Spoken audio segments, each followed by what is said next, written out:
విదేశాల్లో చదవాలనుకుంటున్నారా? అయితే విదేశ్ కన్సల్ట్ ని సంప్రదించండి. ప్రముఖ నటుడు సోనూ సూద్ భార్య సోనాలి ప్రయాణిస్తున్న కారు ప్రమాదానికి గురైంది. ముంబై నాగ్పూర్ హైవేపై ఈ సంఘటన జరిగింది. సోనాలి ప్రయాణిస్తున్న కారు ట్రక్ను ఢీకొట్టిందని, దీంతో కారులో ఉన్న సోనాలి, ఈమె చెల్లి కూతురికి గాయాలయ్యాయని తెలుస్తోంది. ప్రాణాపాయం లేకపోవడంతో అందరూ ఊపిరి పీల్చుకున్నారు.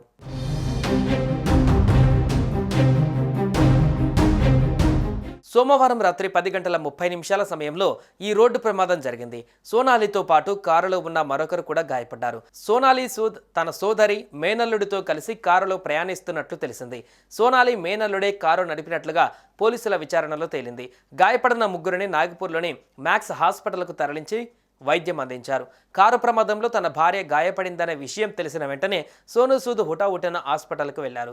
రాత్రంతా హాస్పిటల్లోనే తన భార్యకు తోడుగా ఉన్నారు. ఈ ప్రమాదంలో సోనాలి సూద్, ఆమె మేనల్లుడికి గాయాలవగా సోనాలి సోదరి మాత్రం స్వల్ప గాయాలతో బయటపడింది. ముంబై నాగ్పూర్ హైవే పైన ఈ ఘటన జరిగింది.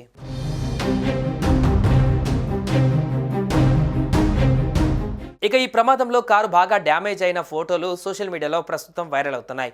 సోనూ భార్య త్వరగా కోలుకోవాలంటూ ఆయన ఫ్యాన్స్ పోస్టులు పెడుతున్నారు. రీసెంట్గానే సోనూ సూద్ ఫతే సినిమాతో ప్రేక్షకుల ముందుకు వచ్చారు. ఇప్పుడు వరుస సినిమా షూటింగ్లతో బిజీగా ఉంటున్న సంగతి తెలిసిందే. ఇక సోనూ సూద్ కుటుంబం విషయానికి వస్తే 1996లో సోనాలిని పెళ్లి చేసుకున్నాడు.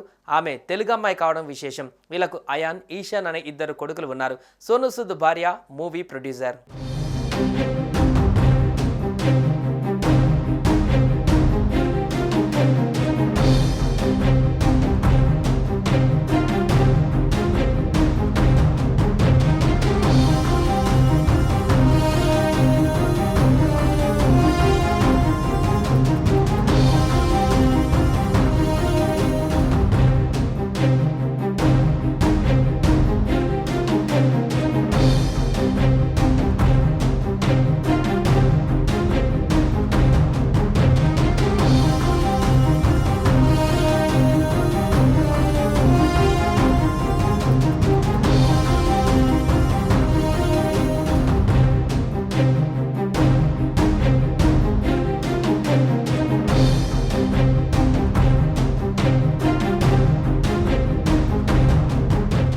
సుమన్ టీవీలో మీ పర్సనల్ అండ్ బిజినెస్ ప్రమోషన్స్ కోసం కింది నెంబర్కి కాంటాక్ట్ చేయండి.